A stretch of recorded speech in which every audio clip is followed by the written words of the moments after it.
उसमें देखिए अगला और सबसे इम्पोर्टेंट कह रहा है कि किसी गांव की जनसंख्या x है, जनसंख्या में पहले वर्ष R1% की दर से, दूसरे वर्ष R2% की दर से तथा तीसरे वर्ष R3% की दर से वृद्धि हो जाती है। यदि वृद्धि के बाद की जनसंख्या y हो तो मतलब क्या कर रहा है, 3 वर्ष के बाद इसका जनसंख्या कितना हो जाता है y, तो y बराबर क्या लिखेंगे x into 1 plus R1 by 100 into 1 plus R2 by 100 into 1 plus R3 by 100। ये R1, R2 और R3 क्या दर्शाता है, यह दर्शा रहा है कि पहले वर्ष में R1% की वृद्धि हुआ, दूसरे वर्ष R2% की वृद्धि हुआ और तीसरे वर्ष R3% की वृद्धि हुआ। तो 3 वर्ष के बाद इसकी जनसंख्या कितनी होगी। इसका एग्जांपल देखिए दिया हुआ है कि एक शहर की जनसंख्या में 15% वार्षिक दर से वृद्धि होती है। यदि वर्ष 2014 के अंत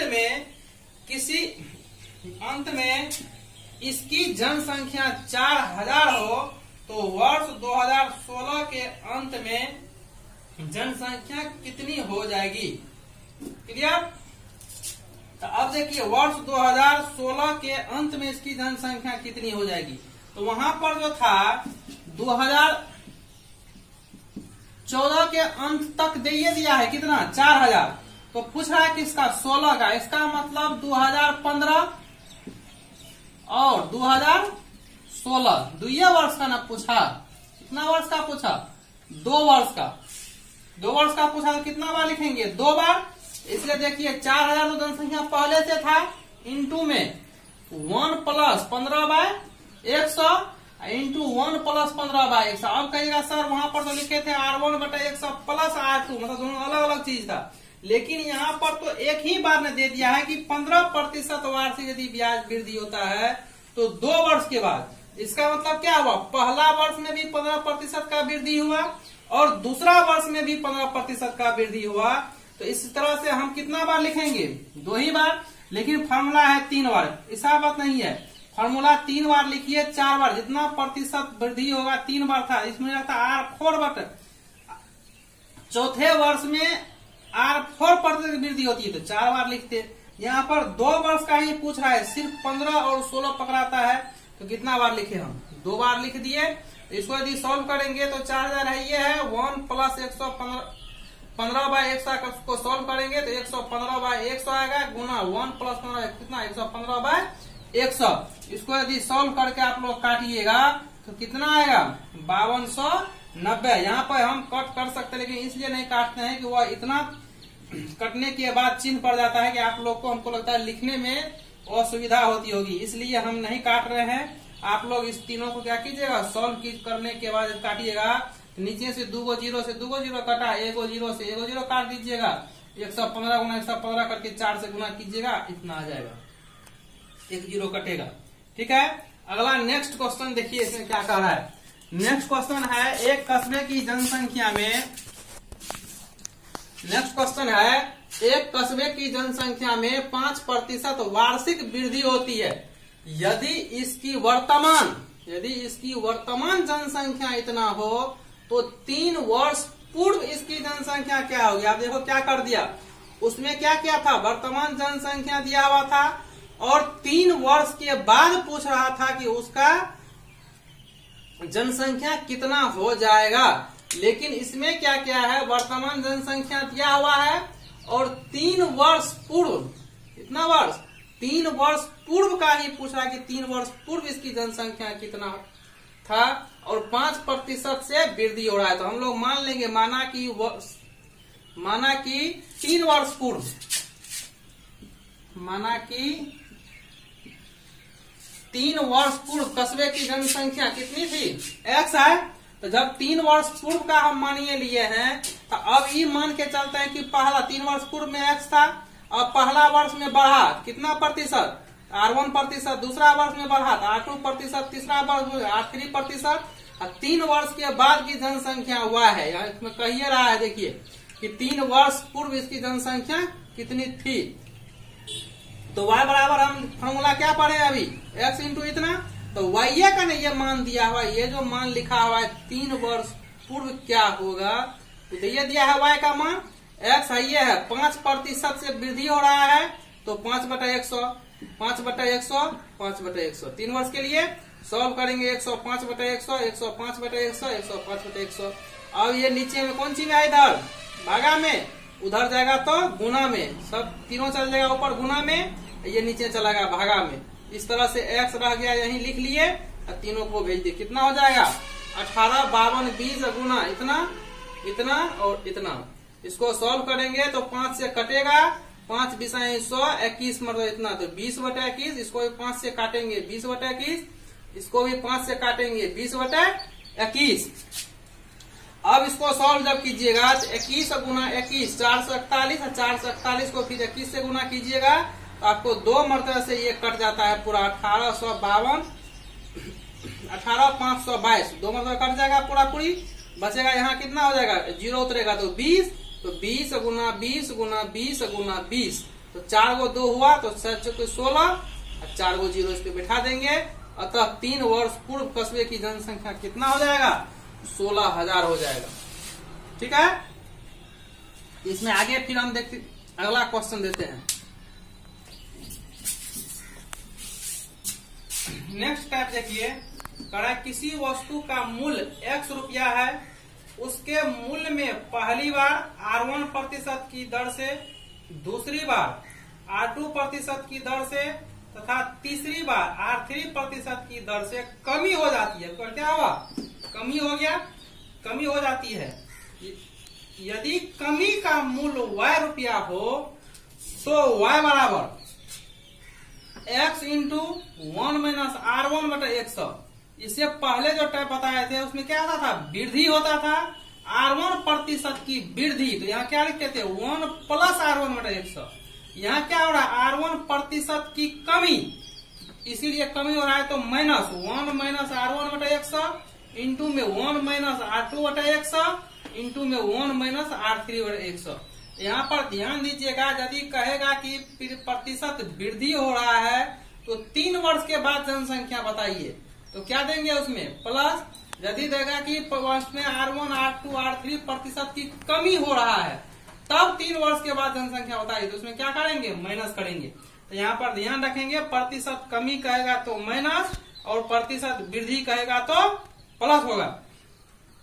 इसमें नेक्स्ट एग्जांपल देखिए, कह रहा है कि एक बुक बनाने वाली फैक्ट्री में यह निश्चित किया गया कि फरवरी माह से हर माह पिछले माह की उत्पादन से 10% कम उत्पादन करना है। मतलब उस फैक्ट्री में जितना बुक बन रहा था उसका फैक्ट्री का कहना हुआ कि फरवरी माह से हर माह अगले महीना क्या करना है, 10% कम बुक बनाना है। तब कहता है यदि जनवरी में 3000 बुक बने हो, जनवरी महीना में कितना बनाया था 3000 बुक बने हो, तो मार्च में कितने बुक बनाए गए। तो मार्च में देखिए, मार्च में बने बुक की संख्या बराबर x, अगला तरफ क्या पढ़े हैं, x इंटू प्रतिशत कमी हो रहा है तो 1 minus R1/100 into 1 minus R2/100 into में 1 माइनस R3/100 भी होगा क्या, नहीं ना, क्यों नहीं होगा, क्योंकि यहाँ पर जनवरी में दिया है कि जनवरी में बना 3000, तो जनवरी के बाद फरवरी और मार्च 2 महीना ना हुआ, इसलिए 2 महीना हुआ तो 2 बार लिखेंगे। कितना बार, 2 बार। यदि 3 महीना रहता तो 3 बार, 4 महीना रहता तो 4 बार, जितना बार कहता उतना बार इसको इंटू में लिखते चल जाते हम। तो इसमें 2 बार दिया है तो इसलिए 2 बार लिखेंगे, 1 minus R1/100 into 1 minus R2/100। तो 3000 इंटू में R1 R2 का कितना प्रतिशत, 10%। यहाँ पर देखिए कह रहा है कितना से कमी हो रहा है, तो 10% कम उत्पादन। तो 1 माइनस 10/100 इंटू में 1 में 10/100, इसको सॉल्व करेंगे तो 3000 इंटू 90/100 गुना 90/100, इसको सॉल्व किए 0 0 कट गया, 9/10 गुना 9/10, ये दोनों जीरो से कटा, इसको सॉल्व किया कितना आया 2430।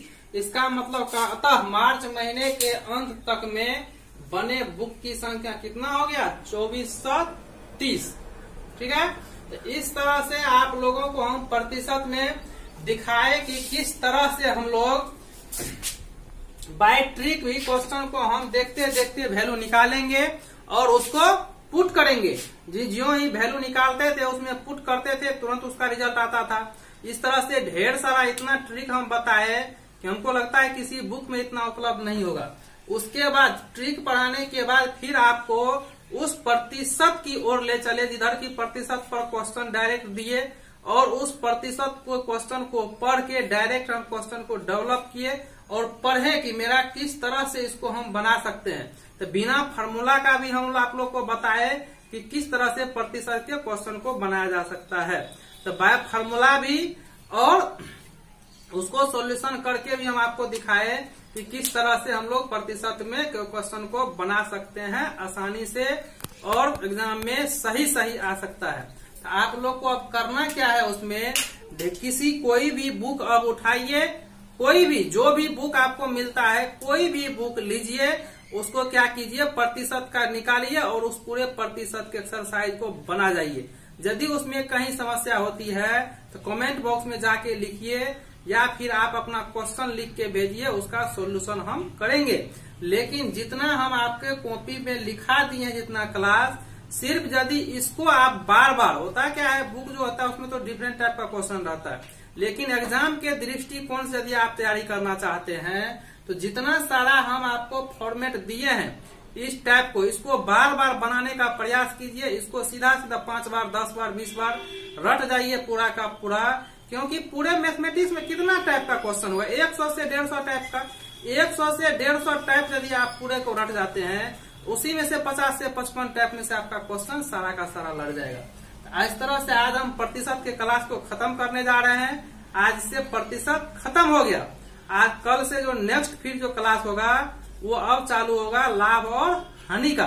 लेकिन आप लोग को बोले थे कि पूरे मैथमेटिक्स को हम क्या कितने पार्ट में बांटे हैं, 3 पार्ट में। उस 3 पार्ट में से ये कौन सा पार्ट था, सेकेंड वाला पार्ट था। तो हम बताए थे कि आप लोग के कहने के अनुसार जो कहिएगा उसके अनुसार हम फर्स्ट पार्ट या थर्ड पार्ट पहले शुरू करने वाले हैं। तो इतना पढ़ाने के बाद तो कुछ स्टूडेंट का कहना हो कि नहीं सर पहले थर्ड पार्ट पढ़ाया जाए, क्योंकि फर्स्ट पार्ट में तो जोड़ घटाव ही है ना। हम लोग बहुत स्टूडेंट पढ़ चुके हैं कहीं न कहीं, या हमको आता है पहले से भी, तो उसको कभी बीच में पढ़ा दीजिएगा। लेकिन हमको सब पहले थर्ड पार्ट पढ़ा दीजिए। उसमें ज्योमेट्री जो आता है वो ज्योमेट्री बहुत सारे सर नहीं पढ़ाते हैं, इसलिए आप ज्योमेट्री को पहले पढ़ा दीजिए, या फिर हाइट एंड डिस्टेंस पढ़ा दीजिए, या फिर त्रिकोणमिति पढ़ा दीजिए। पहले आप एडवांस वाला पोर्शन सर हमको पढ़ाइए। तो अब उम्मीद है कि सप्ताह में जो क्लास होगी 6 रोज का, उस 6 रोज में 4 रोज चलेगा लाभ हानि, 4 क्लास, 4 दिन चलेगा लाभ हानि, और 2 क्लास जो चलेगा वो एडवांस का चलेगा। अब पूरे सप्ताह में 2 रोज शुक्रवार और शनिवार का जो क्लास होगा वो आपका एडवांस का क्लास होगा, और रेस्ट इधर 4 रोज का जो क्लास होगा वो लाभ और हानि का होगा। तो आप लोग से उम्मीद है कि सब कॉपी बना लिए होंगे और इसको बार बार रिविजन कर रहे हैं। यदि नहीं भी शुरू किए हैं तो आप शुरू कर दीजिए, क्योंकि फिर प्रतिशत के बाद लाभ हानि हो जाएगा। इस तरह से चैप्टर बढ़ता चला जाएगा, आप पर बोझ हो जाएगा। जो प्रतिशत नहीं भी पढ़े हैं तो वो आज से फिर तैयार हो जाइए कि प्रतिशत को छोड़िए और लाभ हानि, वो सोच लीजिए कि कल से ही क्लास स्टार्ट हुआ और लाभ हानि से शुरू कर दीजिए आप पढ़ना। ठीक है, तो कल से नेक्स्ट क्लास हम लेते हैं फिर लाभ हानि का।